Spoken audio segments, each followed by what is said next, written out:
Tim Joyce! We did it. Dude, We did it. 217 days. It's been Yeah. 217 days since we had, I think, Dave Kerrigan on in our last season, season 14. It was Dave. Dave Kerrigan, I Okay. looked that up. It's Okay. been ages, 6 months, but Yeah. I don't know. I've been just really, I think just rewinding back before we go into kind of our reappearance, right? But just rewinding back why you and I started this, it's for ourselves and our mental health. Yep. And that Right. started in the 100%. pandemic, right? And so the question is, before we dive in, for the listeners to kind of hear and keep them on the edge a bit, right? Do we want to share, because while we're meticulously unproduced, right? Right. I don't, part of it is like I feel like every podcast has some kind of a jingle of some sort. So Right. I think it's time for a jingle. So, for people that are tuning in right now, we've got Eugene Borukhovich, Jim Joyce, the host of Shot of Digital Health, and now we have. Did you produce a jingle? So I'll word it as we're going to talk more about AI, but let me bring this stuff to the screen. Actually, in our Slack, in our Your Coach team channel, somebody posted a song, and I'm like, what is this? This doesn't sound like anything. And it's you can type in what you want the song to be. And then tell it some words or whatever. So on the right side, at least for the viewers, not the listeners, obviously, but it says a 15-second hip hop jingle, rapping words, born during the pandemic, therapeutic by design. Oh, and comedy still included, and meticulously produced. So let's try. I don't know. Let's go this one. I think. Let's see if this is gonna. I'm not hearing anything on my end. You're not hearing? So no. dancing? Yeah, which is fine. No, I'm not hearing it. Damn it. All right. Well, we're going to have to post this because I just did a weird dance for everybody else. But, it's the Suno.ai. You kind of just, generate music in different styles and whatever else. Oh, this was kind of weak. But I'll post this particular tune and then we'll go from there. Awesome. If anybody has suggestions.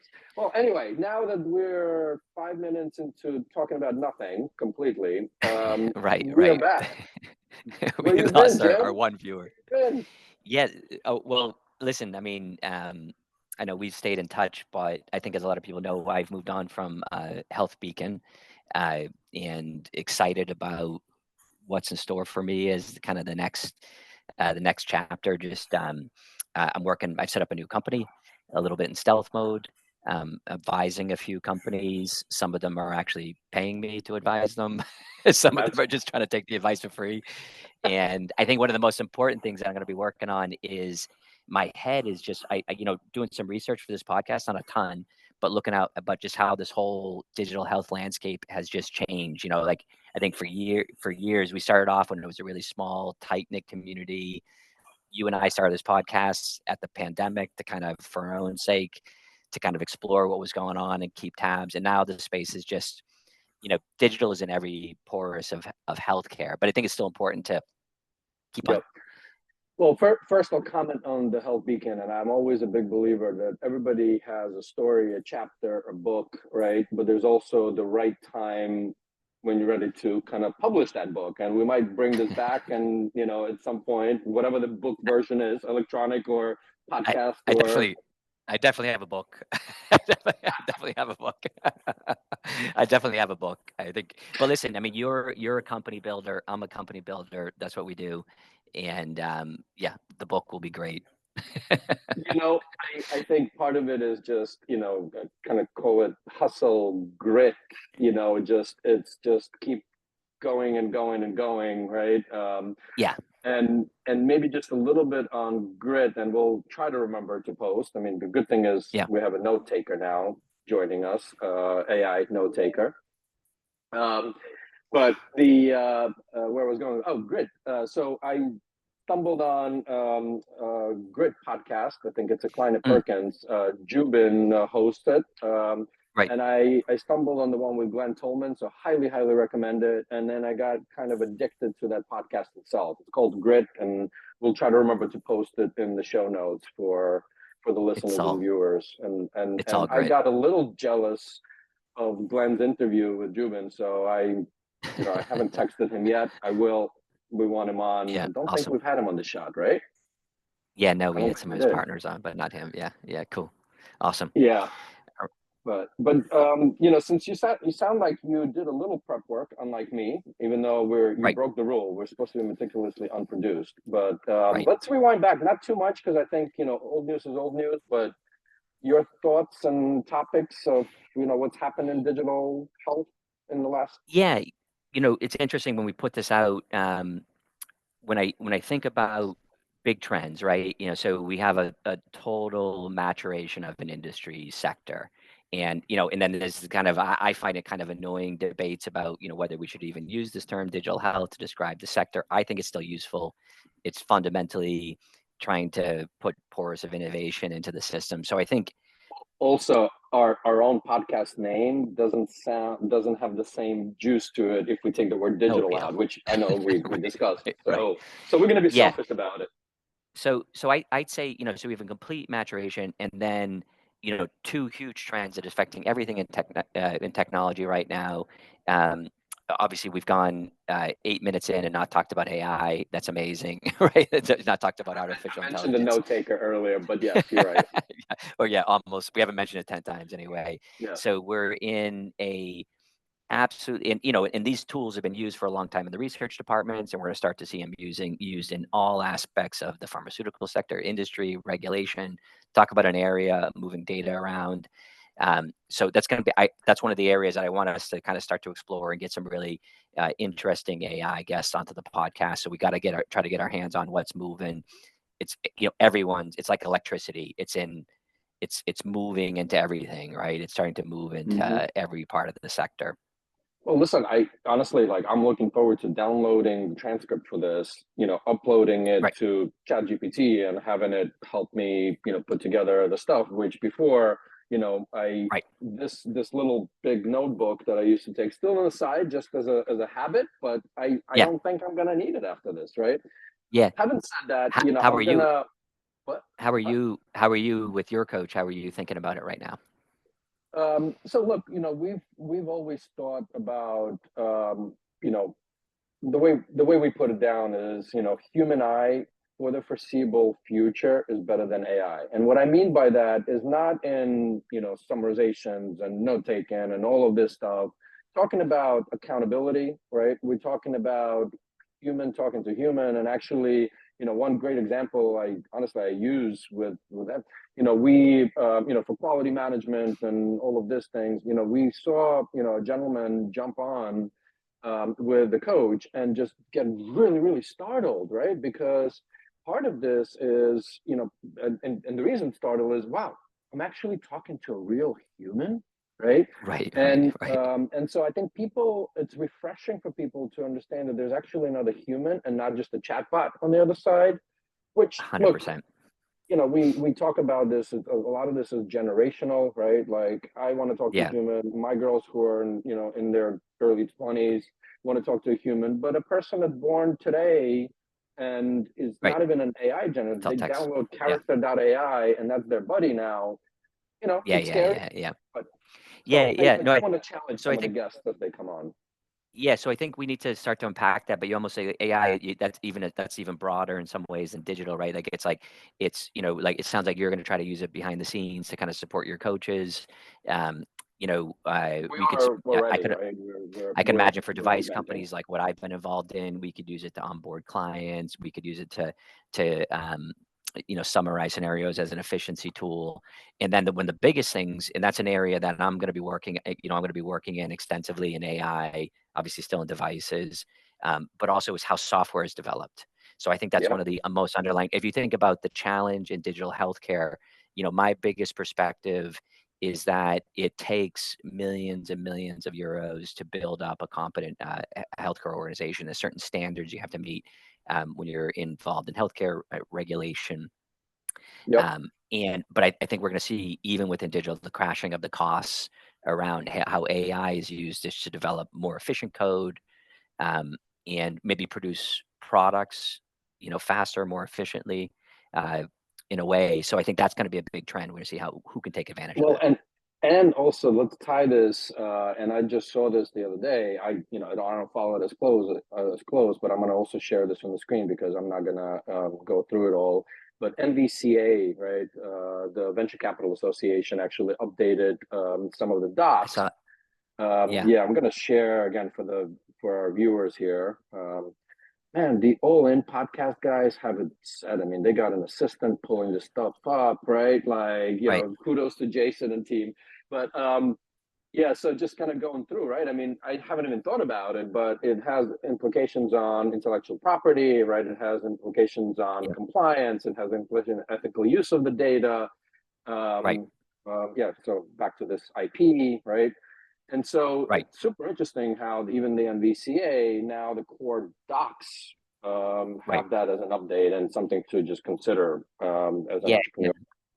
So I think those are big trends that I think we want to tackle and bring some guests in. So it's like, the cost of getting digital health. So maybe that's going to increase the success ratio, in digital healthcare companies, if you can drive down the underlying costs that you need to build really good software, really good applications. I think that's going to be across the tech sector. I think the other, go ahead, sorry. Sorry, can I just on that, I think, to me, there's a couple of things there, right? I mean, the tech itself stands alone, and then there's people that have been entrenched in the healthcare system for decades and decades and decades that, ultimately have not changed that significantly. Right. And so I think if you kind of tie the two together, that's where, in theory, magic starts happening. But we still Right. we haven't really changed, right? And so the Yeah. question becomes, if you can bring the cost down, and I'm just gonna, because we always agree, and I want to kind of disagree with you a little bit, Sure. that Sure. just because you bring the cost down of creating a product, creating a company, it's the banging your head against the wall constantly, right? Because there's Right. no incentives in the system to change and the adoption of it, right? And Yeah. so, and we've been talking about consumerism in healthcare, but we haven't gotten there yet either. So, just curious. Right. I'm a believer, by Yeah. the way. I Yeah, do yeah, think yeah. No, I think that's right. You would, if you would reflect on it, you would almost have to think that all of this healthcare code, like the underlying software, mobile apps, device code, in some ways needs to be redesigned and rewritten in the future, right? So and you're going to have legacy systems that are going to resist that change. They're going to use regulatory status. You're going to have vendors that supply software programming. They're not going to vote, turkeys voting for Christmas. So I think it's going to be a real tension point. And I think you're right. Like it's going to go into healthcare a little bit slower, I would think, like what you're saying. And there's going to be resistance to taking advantage. But I think the big trends, though, it's a tsunami, is like, AI is going to be like electricity. It's going to seep into your organizations, the ability yep. to drive down costs and support. And then this is my third trend. I have probably like two other points. Was the third trend is what you talked about, which is now where we've got the biggest challenge. A lot of these really successful digital healthcare applications are like in your field. With your coach putting a person on the code. So people feeling isolated. If people feeling that leads to chronic diseases, and the fact that we're now using technology which even further isolates people. So we have the capacity to further isolate them, yet we need to bring them together. So it's just going to be this Dichotomy. tension. Yeah, I how do used the big we, word on a Wednesday. Woo-hoo. nice, nice. So I think that's a trend. I think I would move into I would then move into like, I just think you got to mention GLP-1s, right?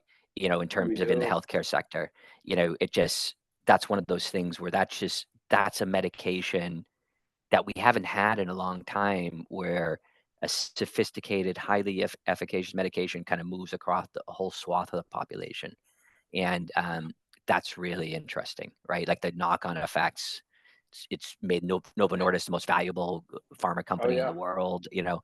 Um, And guess what? I hate to loop in health coaching into this, but lifestyle modification, behavior changes, and yep. ultimately, again, the way we look at health coaching here is kind of the supplemental mental health support because ultimately everything comes down to consistencies. And well, why are you not consistent? There's, triggers, there's things. And so almost doesn't matter what, like the way, I think healthcare system looks at, functions of your body, right? The brain, the heart, the metabolic system as a whole, maybe, but yes, there's a kidney.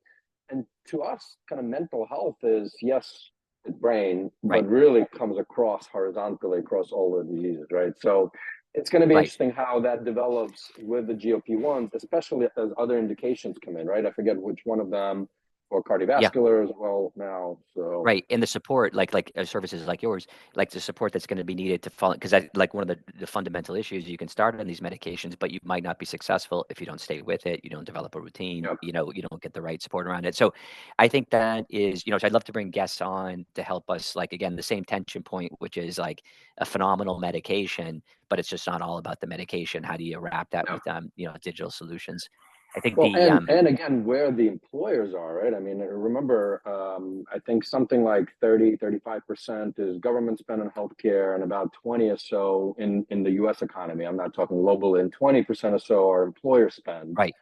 And so, if that balloons, that 20% balloons to 27, and I'm making up the numbers, but because it's helping people, the obesity epidemic, all of that. So yeah, we're gonna probably see more of the speakers, both from the healthcare, from the government side, and others. It'd be interesting to see. Yeah, and then I think we saw, like, I know I saw there was with my I don't know my why I last said company speakers, by was the way. Yes, speakers. fun Yeah, guest. I know we saw with this the last company we've seen in the U.S., we've seen in Germany, we've seen in the U.K. Now we're a couple years into, well, I'll call it kind of remote therapeutic monitoring codes for introducing digital support and devices that are in a more remote way. So we're a couple years into that. So I think that's one of the big trends that, again, I was trying to get on top of, I'll stay on top of in terms of a space that's saying, okay, what tools, and that's going to lead to adoption of devices, tracking measures. So I think it's like, there's just such a broad space, I guess, Eugene, there's so many trends that we need to tuck into. That's what the world needs, a little shot of digital health, Absolutely. And I think ultimately it's actually, to me, it's less about the trends that people need to hear, though that's what you and I need to kind of bring the key leaders in. I think ultimately there's just so many problems to solve in our healthcare system. And I don't mean just US, right? Just, globally, just so many people. And, Marina and I, every time, we hear a great story from one of our, end users and customers, people just need help. Really, just people just need help. Like we say this like 12 times a day minimum, right? Like they just need help. No, I think it's like I'm helping, like I'm helping my father, for example. My father's 85 years of age and had a operation, had a little bit of challenges, and I was going and working with them, and I'm struck by that, so aging, right? Like aging, and here's a person that has resources and has support. He's getting phenomenal care on one level and absolutely horrific care on another level in the same system, right? Like, so we have this dichotomy of support that's not joined up, right? That's not joined up. So the other thing I wanted to, there's two other subjects I wanted to kick around with you, which was, or this is, I know this is just a kickoff here. I got time. My next call is in 40 minutes or so. So yeah, like I'm in semi-retirement here. I'm kidding. Don't let my wife hear that. But when I went on, of course I went on to ChatGPT and I said, okay, give me the top healthcare deals, that are happening, the mega deals, and all the mega deals, that like Rock Health put out there, that kind of in their data, were a lot of system, behind the scenes systemology, right? So it's like workflow tools and, data and mining. So a little hospital systems behind the scenes, that's where the big money, $100 million deals in an area of digital healthcare. So that's interesting, right? That's interesting. So that's kind of the work behind the scenes in the healthcare system to modify it, but it's not It's not on the consumer side. But I guess it kind of has to, right? Because if the bottleneck is, let's call it quote unquote on the back end, right? It's on the processing, it's on the approval, it's on the eligibility, it's on the, right? If that's the bottleneck, and you know, that's where the money needs to go. Now, on the other side, while people waiting, right? You know, how do you provide people with the best possible care at the right time, right? And I say best possible just because of the inefficiencies of the system, right? Yeah, and I think you have, so you have this, like, you know, like so while digital health investments were down, you had these mega deals kind of behind the scenes. We'll say kind of behind the scenes, you know, big system style deals. And then, you know, like this, that leads to like a shifting of the landscape. Like, you know, again, we joke about the digital health sector when it was like you, me, Martin Kelly, kind of like a few people, like, you know, Matt Holt or something, or, you know, Health 2.0, like whatever the OGs are that we're still hanging on to are, but the sector, there's just a complete shifting of the guard, the leadership, who's driving it, what, you know, who's funding this, you know, what's interesting to people. And I frankly, you know, struggle to kind of get my head around it. Well, Anish, I think, commented on my LinkedIn post announcing our, you know, revival here, saying rebirth, that, you know, digital health itself has been going through a pandemic. So hopefully this is, you know, we are the vaccine, but we're the vaccine that's delivering the work of and so many people, right? That are just passionate about the space. And, you know, again, to a certain extent, it's just all, I think we even talked about this in one of the episodes, like, you know, one of the JPMs we went, it was all like, you know, suits, nothing wrong with it. Just, I don't wear them, but it was like, holy shit, digital health is now really embedded into the system, and it's everything is digital. And, you know, and at the end of the day, it's about delivery of services that we as consumers or health consumers expect, right? So. And I think, you know, I think you're going to have, like, so you have this maturation in the industry. If we think about the products, the devices, the companies are more sophisticated. You know, we're, you know, the tracking devices, the, you know, monitoring systems, you know, the data feeds, it's all happening. It's not there yet, right? Like that's my read. Like it's still like that conjoining of that healthcare, that delivery. So it's like the system's getting ready. So I know that those are the, I mean, it's going to be so interesting when we go back to our guest list, because how many episodes did we do before? Oh gosh, you stumble me. I can look it up real quick. 100 something. 130 something. Like it's insane. 132, which I, you know, never thought we'd get past 3, just because we'd get bored. Not because it's not. I'm looking it up, bringing up the good old megaphone. Let's see. Oh, they changed it completely here. I don't know how to look at it, but yeah, I think it was 132. So many more to go. 134. But I think you sneaked in one of those. You sneaked in like a cut of one of them. You were trying to be all fancy. But before we move to the topic, I figured out the sharing part. So maybe we'll break up the serious topic with the music again, real quick. Yes, sure. Okay, cool. Yeah. And then let's get a dance. You bring us back, right? You bring us back. All right. All right. Hold on. So almost there. And I hope that you hear it now, because otherwise I'm gonna have to do a different dance. Let's put it that way. Okay. You can see it now, right? All right. 3, 2, 1. Here now? Oh, and comedies included. Where have you left in all day? In a meticulously unproduced. Born during the pandemic. We're here to ease your mind. I'm gonna pick one more. A 15-second hip-hop jingle rapping words, born during the pandemic, therapeutic by design, with comedy still included in a meticulously unproduced way. All right. I had my fun. Like, I love it. I think it's a. I'm sold. I'm sold. How do we book the artist?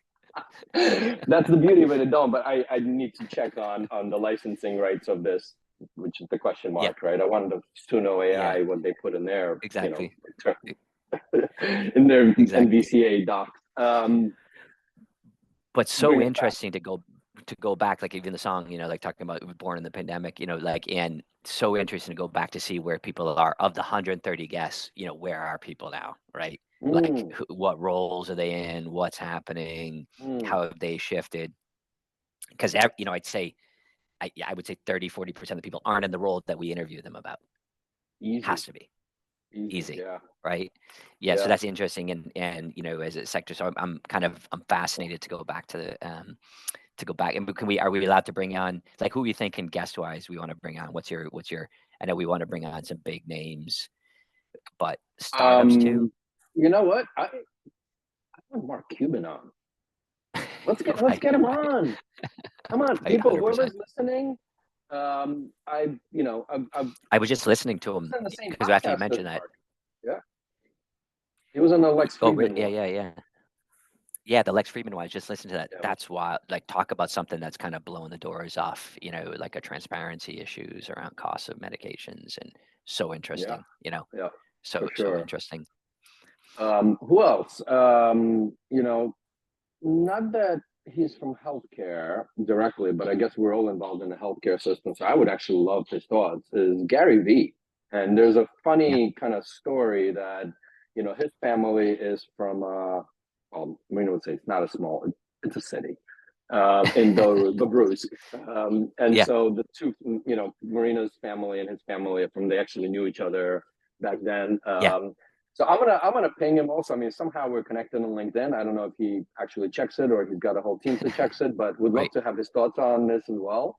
I don't know, Jim. Who else? I'm just throwing out names. It's you know, I mean, there's so many amazing individuals, right, that we can chat. I think we had a good.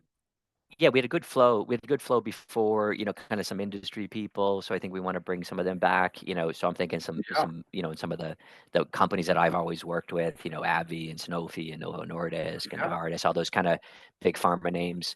You know, I'd love to bring in, you know, different some of the different industry sectors. I definitely investors to kind of give us a landscape of what's happening. But I'd love to, you know, I love the startups. Back to the you know, the 20% roughly spent by employers. Like, would love to bring some people in that are kind of, you know, are in the front lines to try to solve the challenge, as well as some of the consultancy brokerages that see across, right? That would be super interesting. So I think the big theme here is that digital health is not dead, and the shot of digital health is not dead. Matthew Holt, I'm going to pronounce his name because he doesn't like digital health. Yeah, and then I don't know. I mean, we can keep. I love how the people who make an industry off of digital health. Yeah, I mean, look, health tech, I guess. Yeah, health tech. Yeah. I don't. It doesn't matter what the name is. I guess, you know, this 30-minute spot, I think, seems to be a perfect one for us. Maybe just lastly, a couple of things, because while, you know, Marina and I kind of head down, you know, executing, scaling, all of that, we do need to kind of pop up and show our face. So maybe talk a little bit. We honestly haven't done many events ourselves, but we will be heading to HLTH in Amsterdam. Lots of US folks are coming, you know, you're there, many others. But the next one I'm heading, you know, we had Anmon Johnson on here. So I'm heading to the Nexus ATA conference in Phoenix. You know, we spent some time at Transform in Vegas. That's in the past. I think, realize, not to sound, I don't know, if I'm not moderating or speaking, I don't know. Like, I love meeting other people, but I also, I don't know. I just love speaking. But anyway, and I think there's talk about. Yeah, go ahead. Talk about so two big ones. So health, HLTH, right? You know, so that's the first European conference. Are you speaking at it?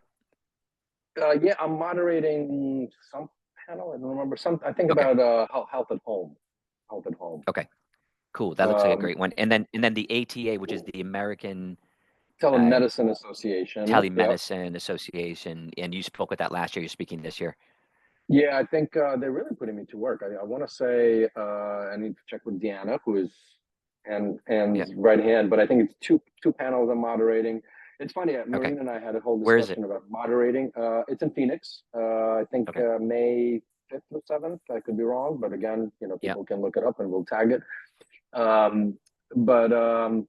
You know, Marina and I had a discussion on she prefers to be the panelist right? Versus the moderator.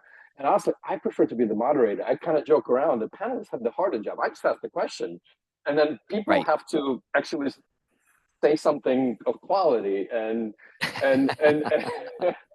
substance flash. But her comment, and I appreciate it. But you get into the topic, you understand it, and you extract the right things, and it's actually a harder job to kind of I don't know. I enjoy it, but again, everybody enjoys what they enjoy, right? No, I think the moderator can be tough because the moderation also is you got to remember people's names.